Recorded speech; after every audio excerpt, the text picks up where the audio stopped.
First of all, Erev Tov, everybody. Welcome. Unfortunately, it's been a sad day for Klal Yisrael, of course, as we all know. Terror attacks, soldiers being killed, and we should hope that the new year comes. Like we're going to read Kitavo this week. Tichla Shana V'Klilotah. The year should come end with all the curses. So let's hope that we should hear good news. What can we say? And hopefully, somehow, I don't know how exactly, that the school of our learning Torah should contribute to better outcomes for everybody, all the mitzvot that everybody does. But welcome. We're looking forward to, please God, another wonderful year of learning with Dr. Marc. We spent, of course, 2.5 weeks together this summer, first in France and then in Italy. And we're soon going to announce our trips for next year. Please God, planning them. It's not so simple to plan, and whatever. So it's a pleasure to have Marc back for our Monday nights. And first of all, I want to thank, we're doing something a little different this year, just in terms, I want to thank a group of people who sort of come together who are sponsoring Marc's class for the entire year. And just to mention their names today, and Aviva Cohen, Shirin Yisrael Hochberg, Marilyn Rabbi Dov Lokich, who, as I see on the screen, Pesci and Usher Reimer, who I probably see on the screen too, Jacob and Joseph Sasson, Hyla and Yaakov Yellen, hello to California, Doctors Diane and David Zwillenberg, and a couple of generous donors who requested anonymity. So I want to thank them really for putting together, the funds so we could run the course for the whole year. Thank you very much. If anybody's interested in sponsoring, contributing, Kol Hamarbe Harez Meshubach. And I want to thank today's class, which still has an individual class, is being sponsored by Peggy and Art Cottrell, who traveled with us this summer, in honor of Dr. Marc, and thanks for his enlightening shiurim and classes, articles, etc. And his new book, which he's going to be talking about. I don't know how many people have read this book. I must say I'm now halfway through on the second read. And, I forgot a lot. That when it first came out, I read it. It's really a fantastic book. And I'm not a Rav Kooknik. I'm not so familiar with him. So really, I'm looking forward. I think we should all looking forward to like a wonderful series on Rav Kook. And the book really details his implications for the broader modern Orthodox community. I think that more than, let's say, his religious Zionist approach. And that's all I have to say. And Vakashat, Dr. Marc, all you, of course, we'll meet this week. Next week, obviously, a few Monday nights are Yontif, so we'll obviously miss those weeks, and then we'll continue, please God, through the year. Okay, Dr. Marc, it's all you. Okay, thank you. And again, thank very, very much for the sponsor tonight, and for those who are sponsoring for the whole year. Many of you, I know your names. I know all your names. Many of you I know personally from the times we spent together. For those who are new, and again, welcome. We'll meet every Monday night, and I'll speak for about 45 minutes, 50 minutes or so. If you have comments or questions as we're going along, just type them in your. There's a place for you to type them on the right side. I guess it is, and I'll get to that in the end. And in fact, I even have at the end of today's class a couple of things from last semester dealing with the Langer case. So we got to complete that. But what we're going to be doing, as Rabbi Kelman showed you, is we're going to be discussing the book, but not just the book, because those who've been in my classes know that we go onto all sorts of tangents, and the book itself goes onto all sorts of tangents. I don't think I can do it otherwise. All different matters that deal with Torah, not just focus on Rav Kook. And I have to say, for those of you who are here hoping to hear about Rav Kook, you heard about Rav Kook, you're probably not going to get what you came for, but you'll get lots of other interesting things, because you might be here wanting to hear about the great religious Zionist rabbi. And that's not what I'm going to do. And let me explain to you why I'm not going to do it. Because I'm dealing with themes that are not the focus of almost everyone who deals with Rav Kook. Let me quickly tell you what the major themes are on Rav Kook if you pick up the standard books on Rav Kook, and these are all important themes. Some of them I find in my own life very important. We could spend a lot of time speaking about them, but lots of people talk about them, and I didn't need to write a book to talk about things that everyone knows. But just to get out of the way, the matters we won't be focusing on, although if it comes up, of course, we can talk about it. One is, for instance, the idea that Jewish history doesn't stand still, that humans have a role to play in redemption. Not this quietist view that we just wait in the Golos for God to return us to the land of Israel in the Messianic era. Two, I would say, the centrality of Eretz Yisrael, the land of Israel, as a focus of nationalism. It's the essence of the Jewish people, and Aliyah is a requirement. Building up the land, according to this, is a central part of the Torah. When you think about it, and I made this point before for Rav Kook, in the Golos for 1800 years, 1900 years, holiness was only found in spirituality, in davening and learning. That's it. But in Eretz Yisrael, and this is Rav Kook's point, holiness is much broader because physicality is also holy. Whatever you do, you settle the land, you build roads. You're a doctor, you're a policeman. Everything you do can be holy. Because in the land of Israel, where we're complete people, you have physicality and spirituality. They each are holy. So that's obviously very important. But we're not going to deal with that, other than maybe side comments. We're not going to deal so much with Rav Kook and Jewish law, except for when I deal with the Sanhedrin and how he sees revitalization. But there's lots of matters about Jewish law that Rav Kook deals with. The unity of the Jewish people.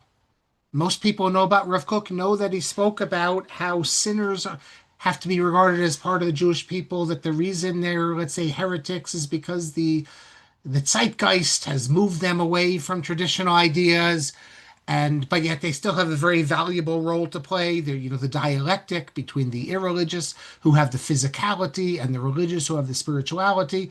And now in the land of Israel, we're joined to be one people again, where we have physicality and spirituality. Rav Kook says that in the Galut, for all these years, we forgot that our bodies are also holy. So now these are major issues. You can read Yehuda Amital's book on him. You can read Ben Bach's. You can read many books dealing with Rav Kook, or articles that deal with these matters. And they're well known and important. They really stand at the basis today of religious Zionism.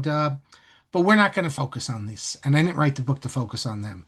What I deal with is what we're going to call, let's say, the new ideas.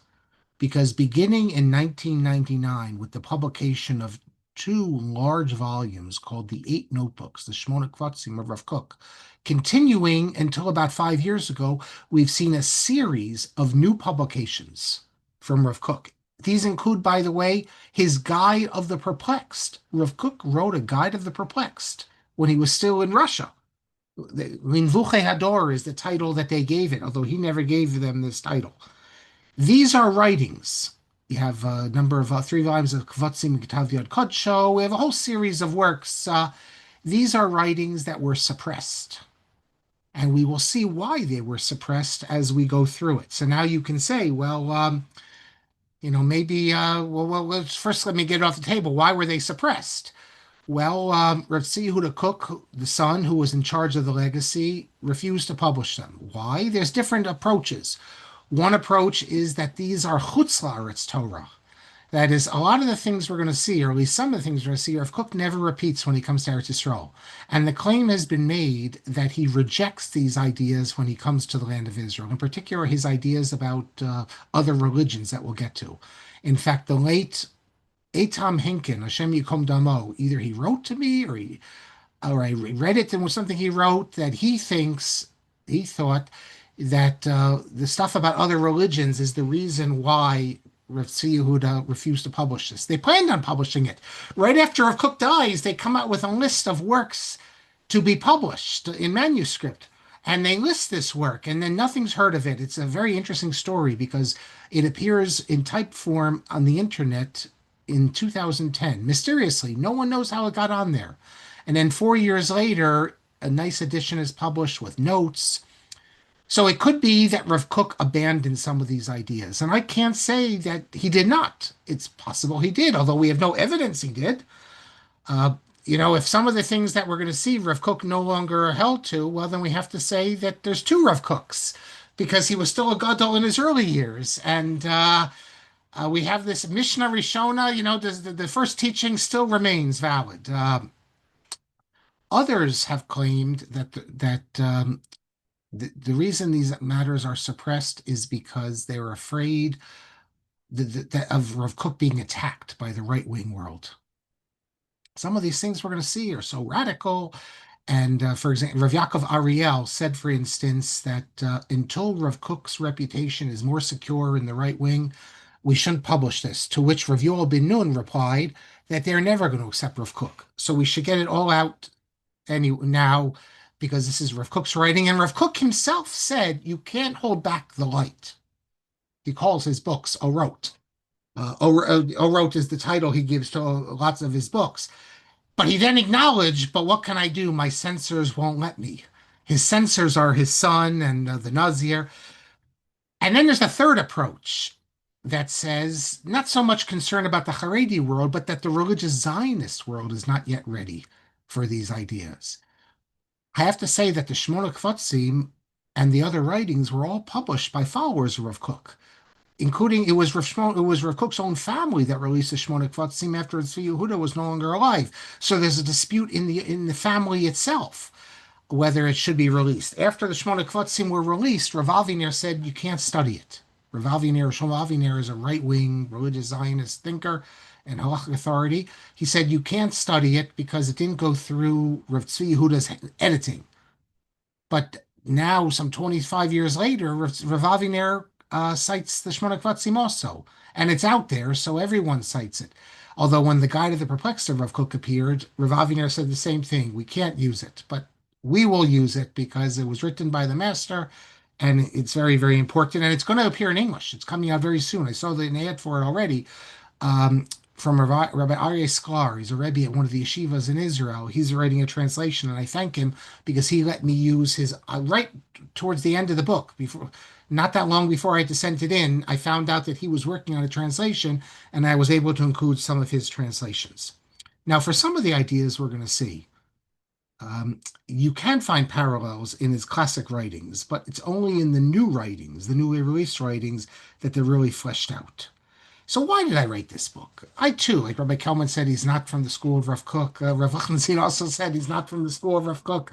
The Rav was certainly not from the school of Rav Kook, and I wasn't from the school of Rav Kook either. Even though I went to BMT of blessed memory, and all the madrichim were from Merkaz or Merkaz adjacent schools, I never studied Rav Kook when I was in yeshiva. I knew the standard things that I mentioned before, but I wasn't a follower of his. I didn't study. I was more a follower of Rav Yehuda Kook, if you can believe it. I used to go to Merkaz, and I was very attracted to this sort of right-wing religious Zionism. I've emancipated myself from that in the last 30 years. But as a youth, I found it fascinating because in America, the only form of religion Judaism I knew that was strictly halachic was this Haredi type of Judaism, which never appealed to me for a variety of reasons. And the more modern Orthodox, at least growing up, I saw it as more cutting corners. Again, it's not like today. I'm talking about the 80s, the year in Israel experience and the growth of religious Zionist Torah there's been a great change in the modern Orthodox world in the last 30 years. But then I go to Israel and I see that there's a form of traditional Judaism that's just as halachic as the Haredi world, and its ideology is much more in line with the ideas that I was taught. But I didn't really read Rav Kook. I was attracted to certain ideas. In fact, the title of the book is "The Old Will Be Renewed, the New Will Be Sanctified." That's a passage in Rav Kook. Hayashan Yichadesh v'achadash Yitkadesh. And I found that the old will be renewed, the new will be sanctified. What that means is that, for example, new things, they don't have to be thrown out. It's not the Chasam Sofer saying whatever is new is forbidden from the Torah. Chadash Hashem in the Torah. No, new could be good. It can be sanctified.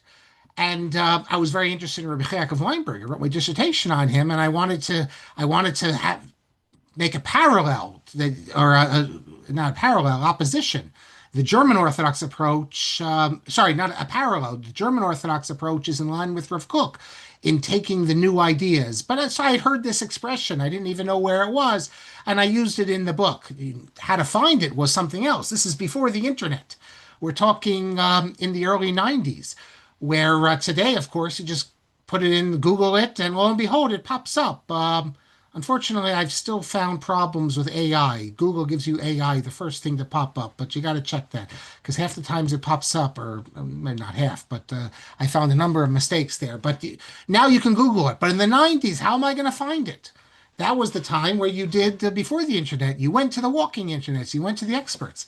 So I was in Israel in the early 1990s, and I don't like to cite a passage unless I know where it is.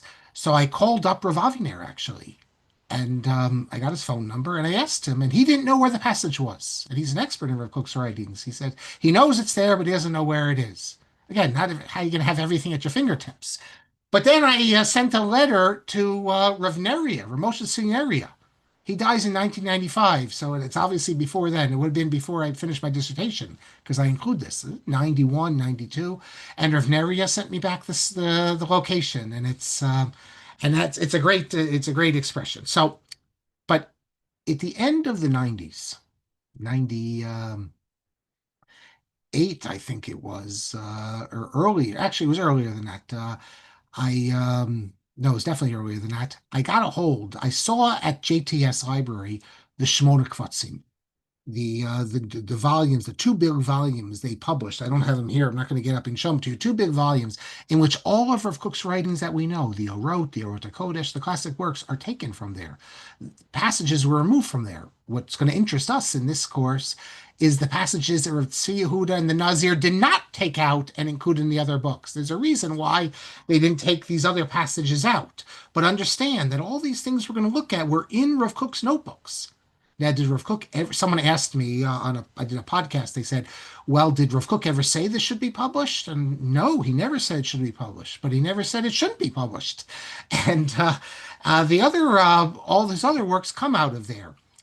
I bought the volumes, but it was only a few years later that I sat down and I started going through, like 20 pages a day, and I start marking things up. And lo and behold, after going through a couple hundred pages, I realized that the things that interest me are not the things that interest anyone else, it seems, and they're not the passages that appear in the standard works, the Orot, the Orot HaKodesh, etc.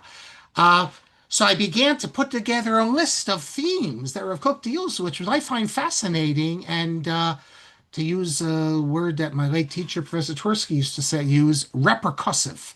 And I find them fascinating. And the response to the book has been very happy with it. We've sold many, probably 1,500 copies by now, and number of reviews. Many people have commented me. I think a lot of people find these ideas fascinating. If you're asking me what I did, I wrote a book, divided, of course, into chapters, about ideas that I find interesting, and I think you will find them interesting. Now, when I sent the book in, one of the reviewers said, I need to put something in the introduction about how this is important for modern Orthodoxy. That was not in the book originally. So I wrote about that because I think it is important. It's an academic book. I'm not here as a modern Orthodox spokesman or anything. But what I do say in the introduction is how a lot of these ideas will be found useful and important for modern Orthodoxy, and especially modern Orthodoxy in America, which is so focused on Rabbi Soloveitchik's legacy and others. I think this is going to be very valuable. What I don't do in the book is look at Kabbalah. Now, Rav Kook is a great mystic. We'll get back to this, but it's not. That's not my area of interest, and it's certainly not my area of expertise. And I do believe that just like you can find a great deal in Rav Kook, even if you don't even focus on Zionism. I mean, we have many people today who are not into Rav Kook's version of Zionism. If you're an old Mizrahi person, you think that what happened after 1967, when the National Religious Party, the old approach to religious Zionism, the Rav Soloveitchik, Rav Reines approach, was pushed aside in favor of Rav Kook's more messianic type of religious Zionism. Many of you think that this is a terrible mistake. I know Rav Lichtenstein did not approve of this, and many others. So if you're in that camp, that doesn't mean you have to throw Rav Kook out. That yes, Zionism is important to him, but there is so much more in Rav Kook than Zionism. And I think that's maybe the contribution of my book to show that even if you take Zionism, you're not going to deny, we're not revisionists here. We're not going to say that Zionism is important. Zionism is central to Rav Kook, especially when he goes to Eretz Yisrael. Before he goes to the land of Israel in 1904, it's not central, but once he goes there, it's central. But that doesn't mean that all these other ideas are not important. And we can look to these other ideas and see them as very valuable without adopting Rav Kook lock, stock, and barrel. It's no different than how we look to the Rambam. The Rambam is the most important figure for us, certainly the most important medieval figure for us, but we don't adopt every idea he has. So I don't deal with Kabbalah, and as long as I mention modern Orthodoxy, the modern Orthodox world, really, Kabbalah does not have a role to play in modern Orthodoxy. They don't deny it, but it's like the old expression, which was stated by many great sages, "Ein li yesek b'nistar." I'm not involved in these matters, and so I think that's fine not to focus on Rav Kook because I do not deny the centrality of Kabbalah. Also of relevance to, I think, to us, is that who I use as interpreters of Rav Kook. I believe that although the university is very important, the academic world, there's been important works written on Rav Kook from many different angles.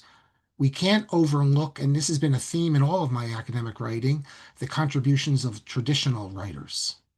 So in all my writings on the Rambam, other areas, I don't just use the modern academic scholars, I also use traditionalists. And many times the traditionalists have insights that are not seen by the academic writers.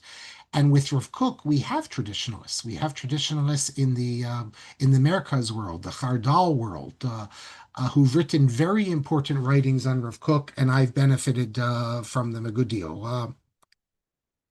So let's begin.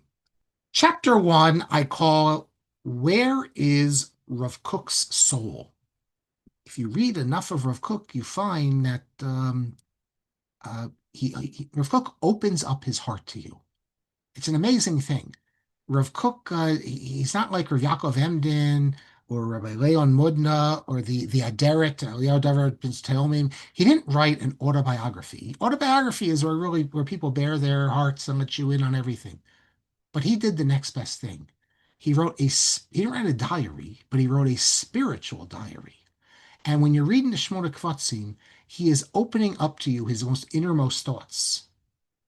And you wonder, why is he writing this? Is this meant to be private, just for his family? I can't answer that. All I know is that it's there now and we have it.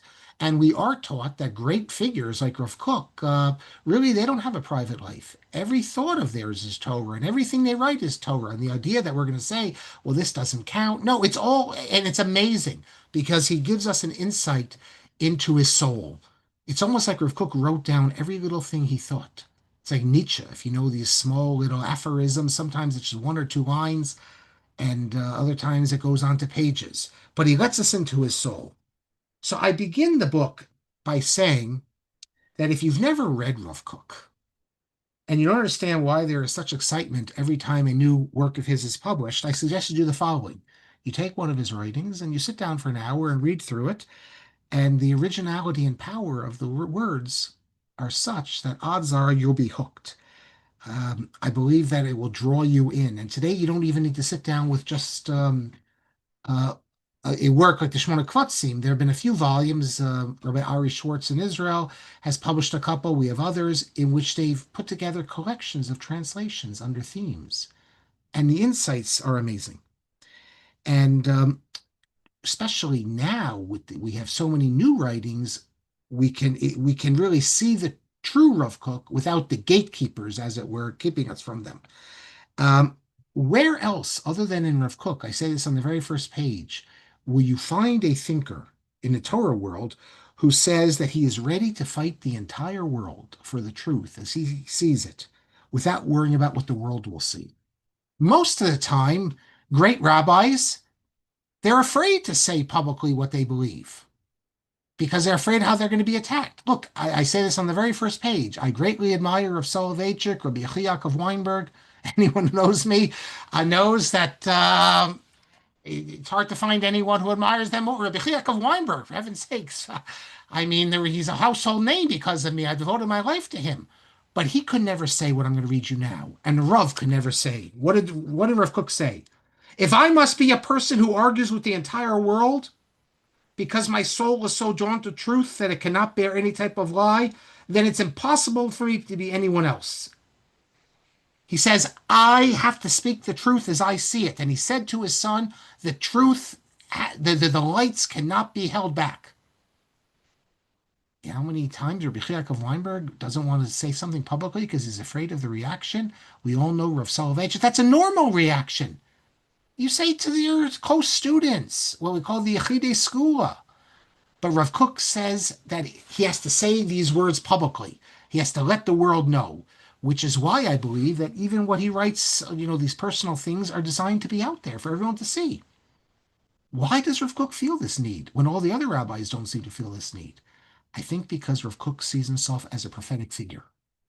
In fact, there's a passage in the Shmona Kvatzim, which when the Nazir is Rav Kook's leading student, together with Rav Yehuda Kook and Rav Charlap. The Nazir is Rav David Cohen. He's an actual Nazir, the first recorded Nazir in hundreds of years.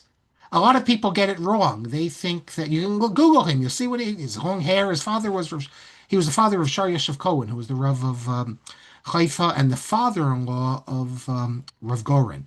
A lot of people think that his being a Nazir had something to do with his connection to Rav Kook. Not at all. He became a Nazir before he met Rav Kook.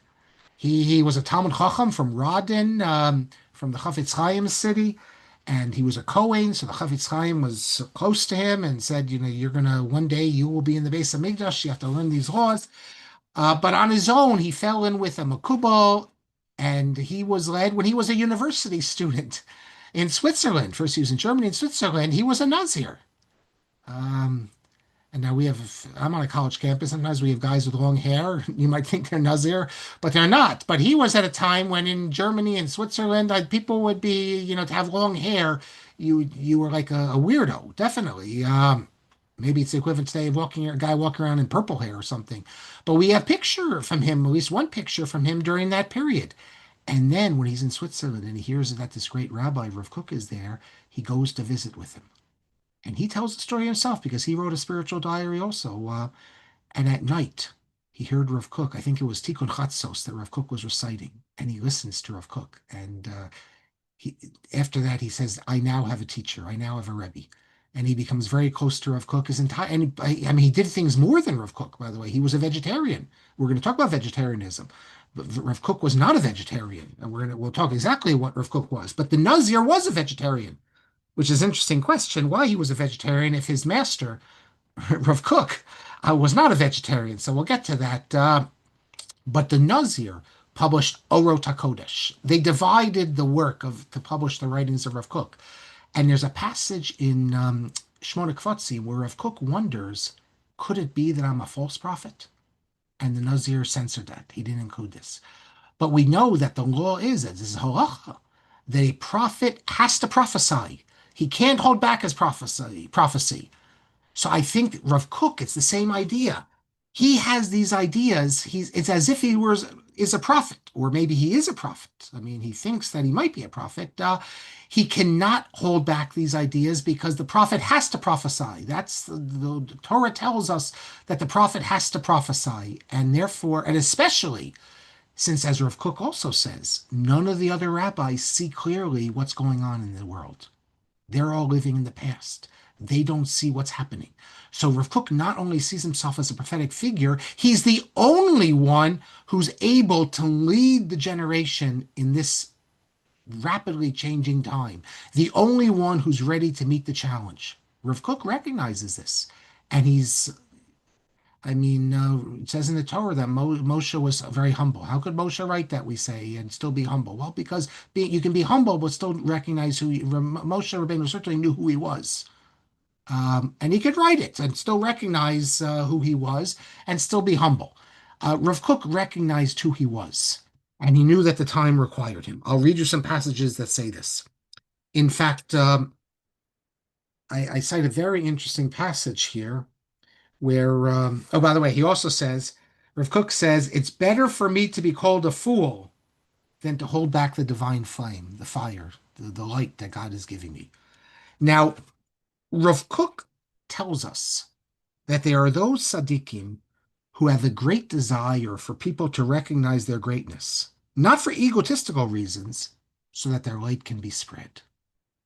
That's Rav Kook. Rav Kook often speaks in the third person, like there are tzaddikim, there are rabbis, but he's also referring to himself. Rav Kook is one of those people who wants everyone to understand his greatness. Why? Not because he's egotistical, not because he has a lot of pride, but because then they'll understand what God has given him.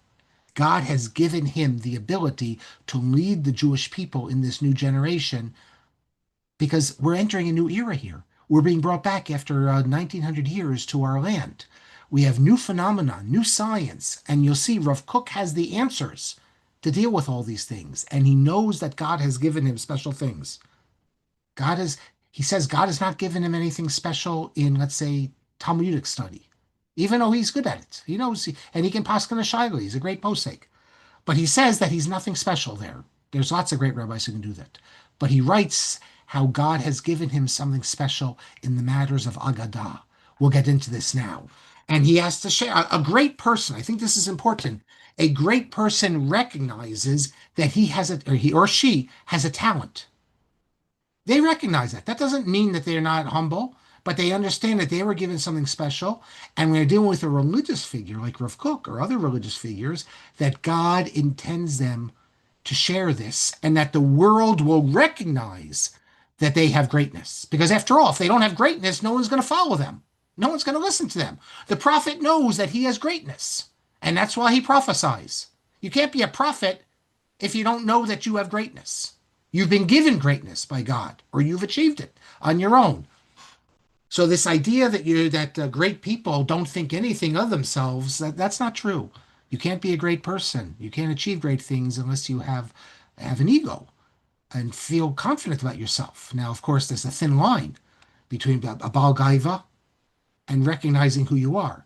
That's something that people fall into. There is a thin line.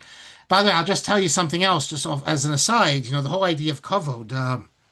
I've told you in the past how impressed I am by the great honesty of Reb Yaakov Weinberg, who said that he tries not to chase after kavod, but if they give it to him, he'll take it. I love that. But I found something else that I don't know if it's too extreme. I like listening to it, but it might be too extreme. This book was published. I don't think you can pick it up in America. You can pick it up in Israel. It's by Rav Yehuda Amital. Lo'olam Yehei Adam. At the most, be a person. Torah Shabbat Peh, oral teachings. This book, which came out in 2024, another book just came out on Rav Aviner and Rav Amital from Moshe Tarragon, Rav Moshe Tarragon, which I have the book. I just got it, but I haven't looked at it, so I don't know if it's similar to this. It's writing from a student. So he's going to have maybe more respect than the way Rav Amital writes himself. But this book is incredible. You could have classes in this book. The stuff Rav Amital says, and this you can't. It comes from his own words. From shiurim he gave in Sichot, and they just transcribed it, and it's full of great stuff. But I just want to read you something about kavod. What I love about it is Rav Amital was one of these rabbis. Rav Amital was co-rosh yeshiva at Har Etzion. Rav Amital was the one who came up with the idea of Hesder. I don't know if people realize this. He came up with the idea of Hesder. And the first Hesder yeshiva was not KBY. It was Yeshiva Hadarom. And but so he and so but what you see when you read this book is how normal he was. I mean, normals in yeshiva circles, normal means something. I don't, not everyone maybe will grasp what I mean when I say normal, but how down to earth. But I want to read you what he says about kavod. And this is a Rosh Yeshiva saying this. And this is not, and Rav Amital was very close to Rav Kook, his teachings. Already in Hungary, he discovered them. But what I read you from Rav Amital is not Rav Kook. Rav Kook would never say this. Rav Kook, there was no, it was not about kavod at all for Rav Kook. But this is where Rav Amital says, and I don't know what to make of this, but when I say I don't know what to make of it, every other page there's stuff which just blows you away. He says, This what I read you now was in a 2008 meeting with alumni of the yeshiva. Don't think that I run away from kavod. Remember, Rabbi Weinberg says he tries to run away from kavod, but if they give it to him, he'll take it.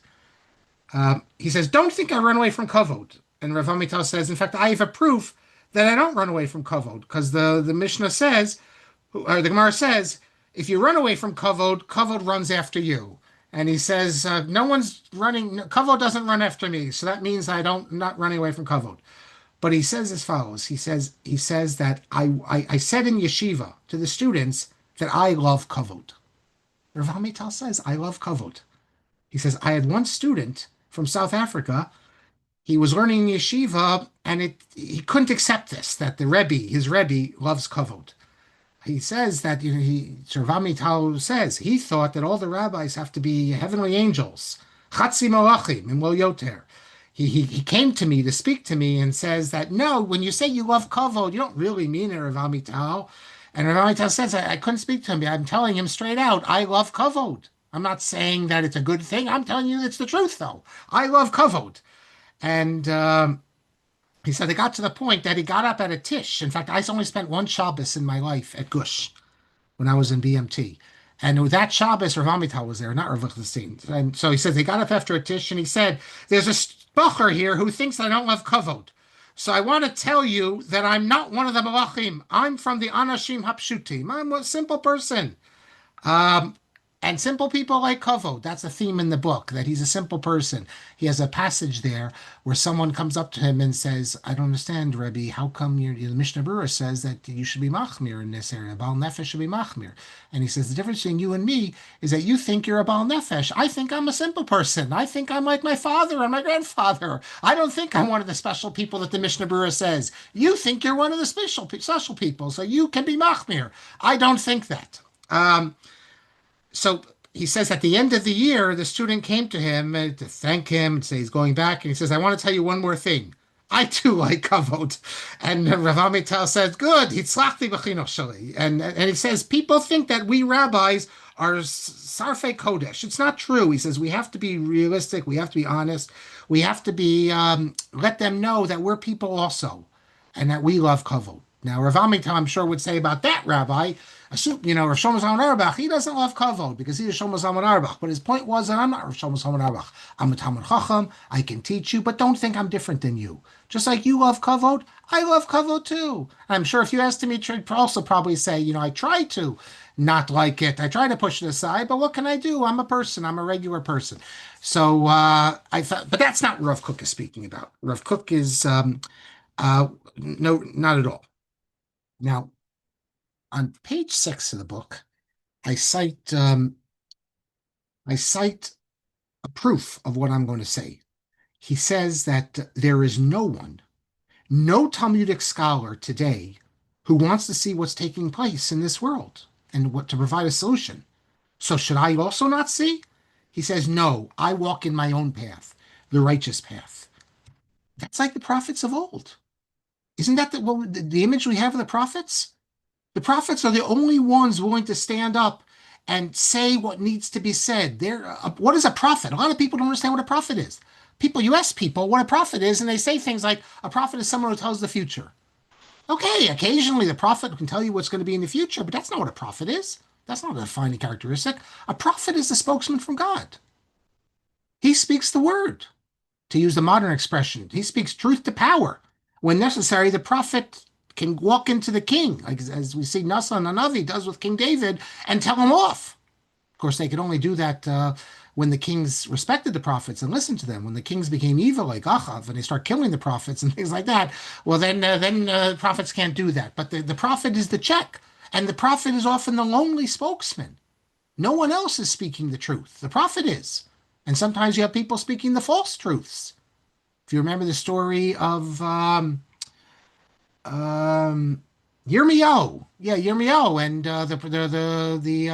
the false prophet, saying that don't worry, God's going to protect us from the destruction, and he's the false prophet. But Rav Kook says as follows: listen to this. This is not pride. This is recognizing the reality. But not all these passages were published. Rav Yehuda didn't publish them. He thought that people would take them as gaiva, but they're not gaiva. Rav Kook says, my inner essence is very great. I don't need to be embarrassed by it. It has nothing to do with haughtiness. He goes on to say that I need to recognize my greatness just like I need to recognize my flaws. He says, but if the people would recognize the inner good that shines from me, they would follow after me. And that's what he wants. He wants the people because he has the message from God. He hopes, however, that the he says they don't know his baseness, his flaws, but that's okay. Everyone has baseness and flaws. But what the reason why Rav Kook sees himself as being special in our era is because he also has some great things that were given him and that God wants him to spread. So he's not saying that I have to be perfect. He recognizes, like everyone, he has flaws, but God has sent him to this world for a purpose. I don't know if all of us are supposed to think that way, that God has sent us, but Rav Kook clearly had a reason for thinking so.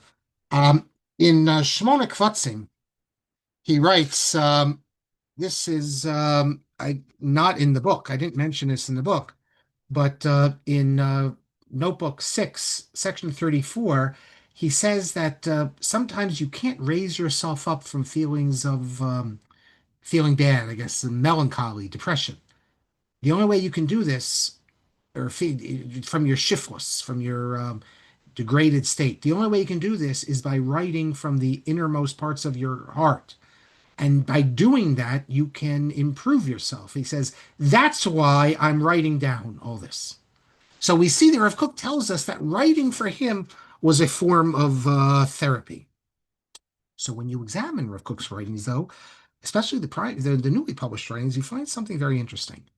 If you ask, what's the essence of Rav Kook, his spiritual essence? And you might be thinking, if you know something, you know what Lithuanian great rabbis are. Rav Kook's a Lithuanian gadol. Well, it's Talmud, it's halacha. If you read Rav Soloveitchik, halachic man, you know that to be considered a gadol b'Yisrael, Talmud study has to be the essence, halacha, and that's the Lithuanian yeshiva approach. And yet, when you read Rav Kook's spiritual diaries, you see that his spiritual essence and his primary purpose in life is found really in the mystical realms. He was a great Talmud and posek, no question about it, but that's not where his heart is. He has to do that because he's a Rav. He has to decide a lot of questions. But if he could, he'd spend his entire life in spiritual pursuits, soaring the stratosphere. In fact, he confesses that the joy he feels when he studies Kabbalah is not found in when he studies Gemara. He writes that he's not always able to feel the pleasantness. What's pleasantness? Ne'imut in the open sections of Torah, namely Talmud and Halacha. In other words, the areas of Torah he's drawn to are not Talmud and Halacha. But he says, I have to press myself to focus on these matters because, thank God, I can accomplish a lot. He says in elsewhere that those who feel that your souls can only find fulfillment in studying Kabbalah should recognize that that's why you were created. And I cite a number of examples of Rav Kook elaborating on these points, that his goal in life and his connection to Torah is found primarily not in Talmud and Halacha. If Rav Soloveitchik is halachic man or writes about halachic man, then Rav Kook is agadic man. If you understand agadah to mean obviously non all the non halachic matters, Kabbalah, but not just Kabbalah, also philosophy because he deals a lot with Jewish philosophy and agadah in terms of the agadah of the Talmud, non halachic wisdom and spirituality of the sages. This is not what you'd expect from a great Lithuanian rabbi, but that's what makes him so different. He has the training, but his focus, even though out of his day, most of his day is probably on traditional Torah matters, that's not where his spirit lies. I think this is very important because I don't mention this really. I mentioned something in the book about this. In the modern Orthodox world in particular, they came to recognize that the classic yeshiva model is not for everyone. The idea that you go to Israel, let's say, yeshiva after high school, and all you do is learn Gemara every day, all day. That's the classic model. Now we've recognized that some people, yes, everyone has to learn Gemara, but they're not drawn to that. So there's yeshivas in Israel now that focus on Chassidut, that deal with, they do Gemara in the morning, the afternoon they do Parshanut, Tanakh. I mean, the whole idea of Tanakh study, which is a creation of the religious Zionist world, is very much in line with Rav Kook's approach. When you say, what I mean, creation of religious Zionist world, non-Haredim don't study Tanakh. Well, in the Haredi world, there's no such thing as an expert in Tanakh. There's Talmud Chacham. But the idea that you study Tanakh and you become an expert in this, I hate to say it, I don't want to feel offensive to anyone, but in the Haredi world, you can have a woman who's like a Tanakh because they don't let them learn Gemara. But in the modern Orthodox world, religious Zionist world, they've created a whole field, Tanakh. And this is very much in line with Rav Kook. You have experts in emunah, in philosophy, things of that nature. And Rav Kook, it's not just a personal thing for him. He believed that as long as the focus is only on Talmud study, and he writes this, it's going to lead to losing many people from our community. He writes as follows: as long as orthodoxy maintains stubbornly that will only focus on the Talmud and halacha, but not on Agadah, not on ethics, not on Kabbalah, not scientific research, not knowledge of the world, not Chassidut, it impoverishes itself. And therefore, I will wage battle in this area. Someone said to me years ago, yeah, I don't know, I'd say non-sophisticated person, but he said, he doesn't understand Torah in motion. They don't have Geshirim. They don't have Gemara Shirim. Why don't they have Gemara Shirim? And I said to him, there's lots of Gemara Shirim. You get Gemara Shirim everywhere you go, there's Gemara Shirim. But what they're trying to do is give you things that you don't get elsewhere. And those are also important. And I remember when I was living in Boston, I learned in the Kollel there in the evening. And my chavrusa, he couldn't understand what it is we did at the university. And I mean, it didn't, for him, Torah is very limited. It's Gemara, it's halacha. Okay, do you do the Parsha with Rashi? And I had to explain to him about Parshanut, about philosophy, about obviously this Kabbalah, and all these areas which are really, it's not just something you hear about. They're active, they're practiced. But for Rav Kook, this, as I said, this isn't just a personal preference. It's much deeper than this. He actually states that if we do not offer the young generation more options, what was the young generation offered? They go to Cheder, they learn Gemara, and then if they're talented, they go to Yeshiva and they learn more Gemara. And that's it. That's what you did in the great yeshivas. And if you did anything else, they said you're a maskil. He says that we have to recognize that some people, now this doesn't mean that this would be the case 300 years ago, but in his time, when he's writing this, the end of the 19th century, early 20th century, this was the reality. He said, and the Haredi world has had to come to terms with this also in recent years. He says that some people are in our communities are attracted to areas other than Talmud and Halacha. And if we don't offer them this opportunity and prepare them for what they will find when they inevitably move in this direction, if they start, for example, studying Tanakh, and Tanakh is not considered acceptable, they're going to view themselves as having left the fold. And once they left the fold, then they don't need to be part of the religious community. In other words, if you say that everyone has to be part of a limited curriculum, a limited approach, everyone who's drawn outside of that is going to see themselves as throwing off the yoke already. And therefore, it's just another step until they say, well, what do I need to be a part of this community at all for? We see this incidentally in the Haredi world today, in Israel in particular, in which they don't have any other options. There's no sports, there's no culture. It's just learning. So if you're not inclined to learning, I'm not talking about now learning other matters, which would be helpful. I'm just talking about getting a job, doing other. If you're not inclined to that, there's no place in their world for these people. If you go to Jerusalem, walk around late at night, go into the video game shops and everything around, and you'll see lots of people who dress the part in the Haredi world, but clearly are not part of it. They call them shababnikim.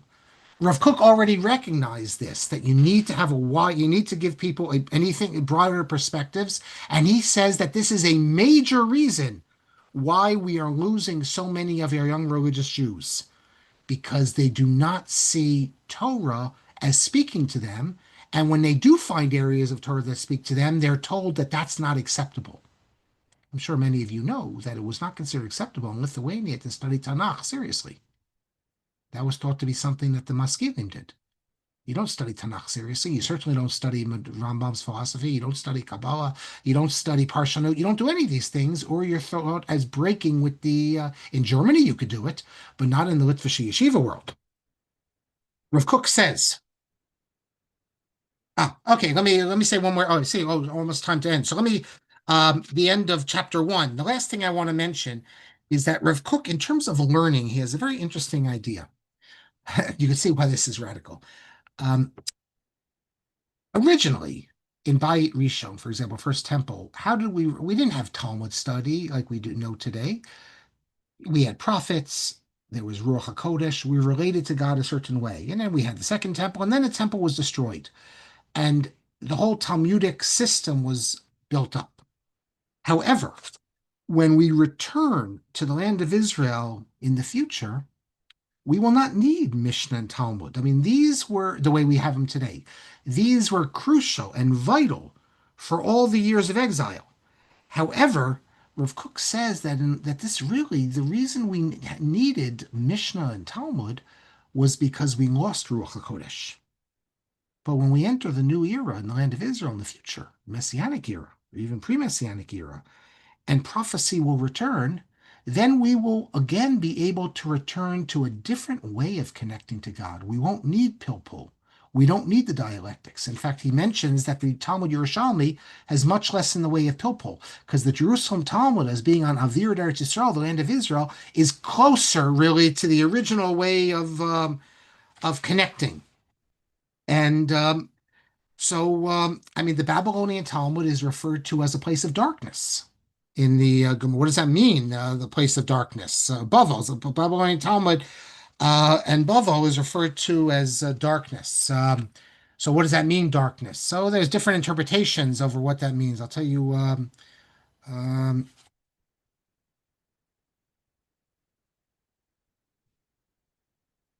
he doesn't actually say that we're going to replace the entire Bavli. It doesn't say that, although he does speak about the Yerushalmi as assuming a more important role.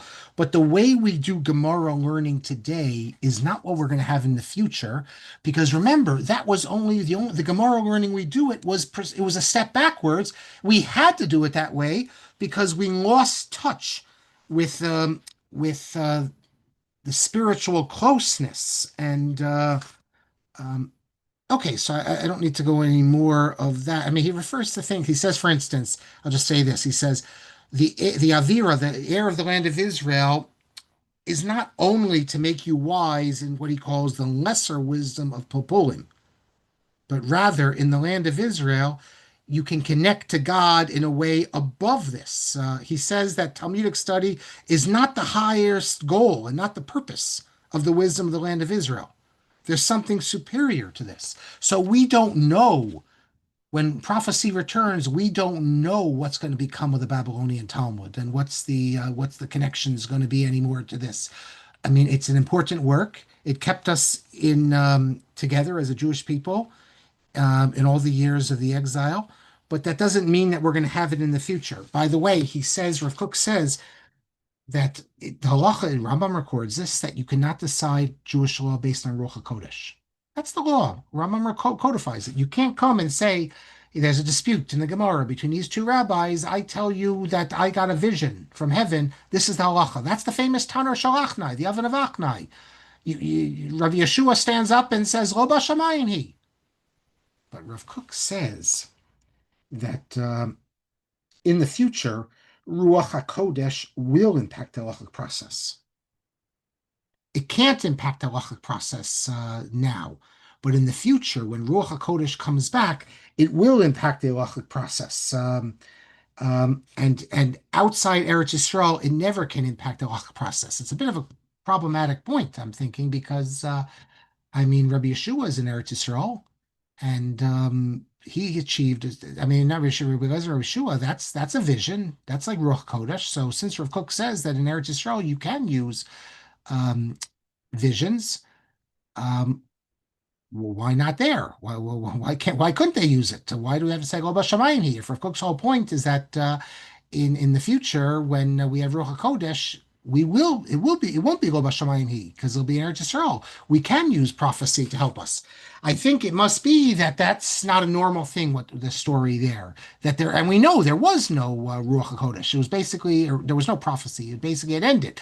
This was, I guess you would say, an unusual case that broke from the norm.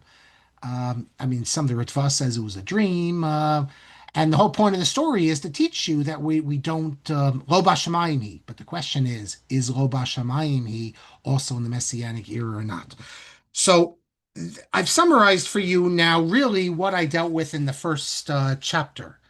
An interesting quotation from in the first chapter from Rabbi Hillel Goldberg. And Rabbi Hillel Goldberg says that, don't think that Rav Kook's status as a major posek was something added on to his impressive resume.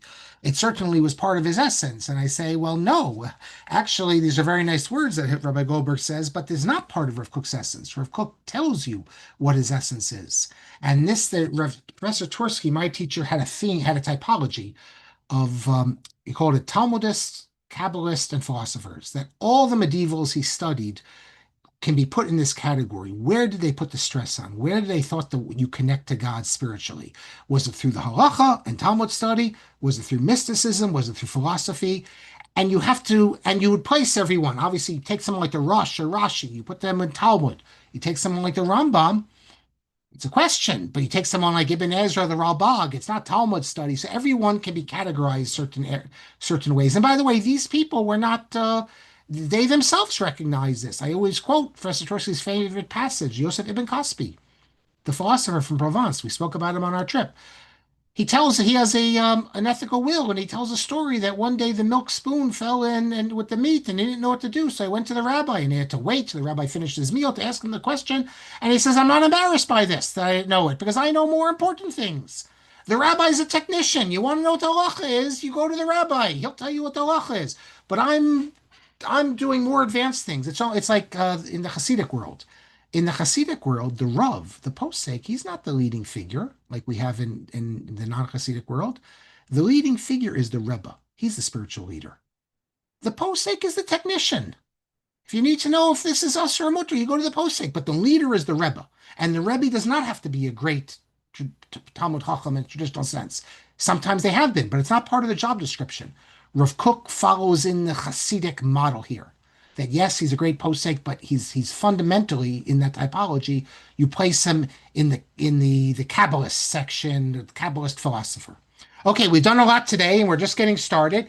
So let me take the comments. I went a little bit further, but I was on a roll. Um, yes, kvatzim. The is plural of kovets, and there's also we have three more kvatzim. They call them kvatzim miktav yad kodsho. If you recognize ktav yad kodsho, that's how you refer to like Hasidic Rebbe's. Rav Kook functioned as a Hasidic Rebbe. My book is on Kindle. Yes, if you go to Amazon, it's on Kindle. Chaim says he's read that Rav Kook's messianic beliefs were based on the view that the world was reaching a messianic era of peace. Yes. Um, the third commonwealth will be reestablished without any violence, reality, or ensue to change this. This is correct. Listen, the big question is, what would Rav Kook have done? He never saw the Holocaust. So he has this idea of meliorism, that everything is getting better. And yet the Holocaust comes, and that's the ultimate in barbarism. So how can you have this idea that he speaks about that the world is reaching a better place? And he had good proofs that the world was reaching a better place. After all, most people throughout all of history, let's take the Western world, they only would do the good things because they wanted to get rewarded in heaven, or they were afraid of being punished by God. Rav Kook saw something amazing. He saw atheists, Jewish atheists, by the way, but not only Jewish atheists, but let's think the ones he saw up close, who were willing to do the good for the sake of the good, to sacrifice for other Jews, to go to the land of Israel and clear the swamps. They didn't believe in God. They weren't doing it because of hope for some future reward. They were doing it for its own sake, because it's good for the sake of the good. That's a very high level when you're doing the good for the good, not because you're going to get some reward. So this is a sign. And human rights, the attention that people are giving to human rights. Throughout all of history, no one spoke about human rights. Aristotle said that certain people are condemned to slavery, just that by birth. There, that is. And now you see that people are concerned with human rights and all these things. That Rav Kook shows that we're moving in the direction of the Messianic era, a purer belief, a more gentle type of life living. Now, so what do you do with the Holocaust? Does that destroy his entire system? Maybe not. Because remember, there have been genocides and attacks throughout all of human history, terrible things, and no one cared about them. After the Holocaust, though, which follows in the model of all of human history, they just were able to do it more efficiently because of modern technology, but killing people out left and right, yet people said never again. And that there was a sense that something was different, something was wrong. So maybe Rav Kook would be able to say that this was, the struggles before the Messiah, but we see that there is a protest from morality. So maybe yes or maybe no. Your other question about the establishment of the state, we'll get to that at the very end of the book because I do raise it.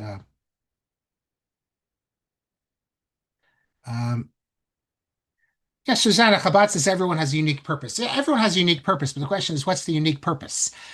Is the unique purpose to change the world or not? Your unique purpose can be simply for your children to help them in that. But I mean, Rav Kook is certain people have a unique purpose in a cosmic sense.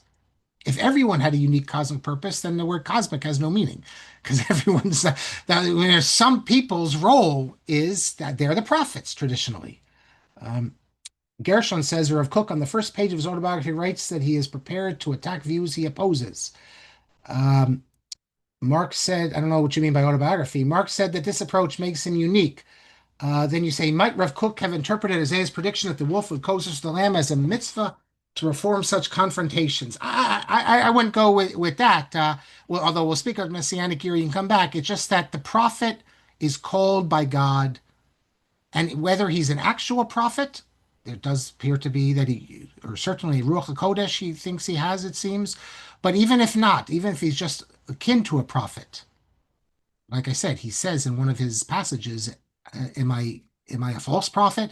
So whether he mean these words literally or not, he saw himself, and he's explicit about this, that God put him on this earth because he has something to offer. And therefore, if he refuses to speak the truth as he knows this, even if it's going to get him into trouble with others, then he's violating not just the law, but his God-given purpose that he has to offer a new approach. After all, what are we supposed to do with all these secularists coming back to the land of Israel? God is telling us it's time to return to the land of Israel and become a complete people again. You need a religious leader. You need a figure who's just like the prophets of old to direct the people how to live in this new era. And that's Rav Kook. Rabbi Kelman says at the end of the No, article, no, no, Mark. your article, that article which Rav Elia Meir Bloch lamented why in the yeshiva world they stopped learning Hebrew and Tanakh because the maskilim were doing it and therefore they can't do it. He lamented it, but he didn't change it. And Rabbi Weinberg, Yehuda Weinberg, he's the subject of my first book, Between Yeshiva Mark, Word and Modern Orthodoxy. You can also get Mark, it on Amazon. And wondered. he was the head of the rabbinical seminary in Berlin. He comes out of Slobodka, though. Yes. So finally, Gershon, you want to say something before we end? Yes, I ended my question asking you whether Rav Kook thought that the confrontation was implied by the mitzvah of the wolf lying down with the lamb. Did he see that as a mitzvah I rather? don't know, but I mean, the wolf find out the lamb, they're peaceful. But Rav No, Kook, but by his maybe not peaceful. That's the no, whole.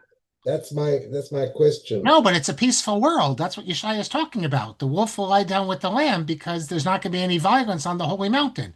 The problem is that where Rav Kook spoke his words, it led to all sorts of literary violence and even physical violence. Rav Kook had to be protected by police at various times.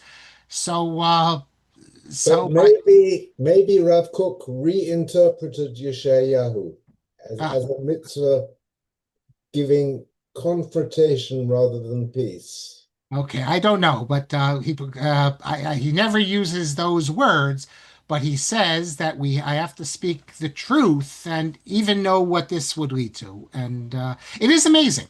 I mean, the Torah says lo saguru, you're not supposed to be afraid, but most of the time rabbis are afraid, and for good reason. And you're not supposed to judge someone. Don't judge someone until you're in their place. We understand why they don't want to speak up. Now, look, I'll just mention this as an aside. I'm not going to get into this. This is Rabbi Kelman if he wants to bring him in. But Rabbi Yosef Blau, I mean, he just came out, he said something, and the attacks have been incredible. Most rabbis, I don't agree with what he said, and many people won't, but you got to give him credit. He must have known he was going to be subject to these type of assaults, and they did it anyway. Most rabbis are not going to do that, and for good reason, because they depend on other people for their parnasa, and no one likes to be attacked and all things like that. So these sorts of figures, even if you don't agree with them, you have to admire them that they are willing to speak the truth as they see it. What did Blau say? Well, you can. I don't have the link here. He came out with a letter basically attacking Israel and saying that Israel has to. You can listen to him. He was on Zev Brenner's show last week explaining that Israel is not doing enough to stop the starvation, and Oh, Israel's not doing yeah. enough to. And he I- says that this is in Israel's own interests because Israel's losing the propaganda battle, but that Israel we're a holy people and therefore we're not doing as best as we can. yeah, So, I and read the it. fact, but this has been used by all the anti-Israel forces. I can tell you Right. that I was sent that letter to sign, and I refused to sign it.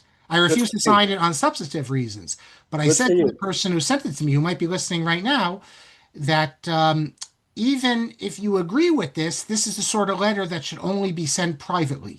It should Exactly. not be publicly because at this stage, I believe that. But Rabbi Blau's point is that there are many like Orthodox Jews who are very troubled. And if they look around and they see that there's only one perspective on the war, and it's not their perspective, then they have no reason to be in the Orthodox community, and we're going to lose those people. He says it was important to show that even if it's a minority, that there are some Orthodox Jews who have a different perspective, so that everyone in the Orthodox community can at least say, "Okay, I have a teacher," and their teacher is Rabbi Blau. So Your refusal to sign was preceded by Rabbi Muskin's father, who refused to sign a disapproval of any rabbi, claiming that the duty of rabbis is to speak with unity. okay, It's interesting. The article I just quoted is about Rabbi Muskin's father in yeah. Cleveland in 1956. The Aguda and the Mizrahi, that the Different World, ran a joint Yom Ha'atzmaut program. And Reb Bloch was, as the Rashiva, his wife spoke at the program. You can see it's printed there. His wife spoke at the program, and then Neshei Agudat Yisrael and Mizrahi, beautiful all together.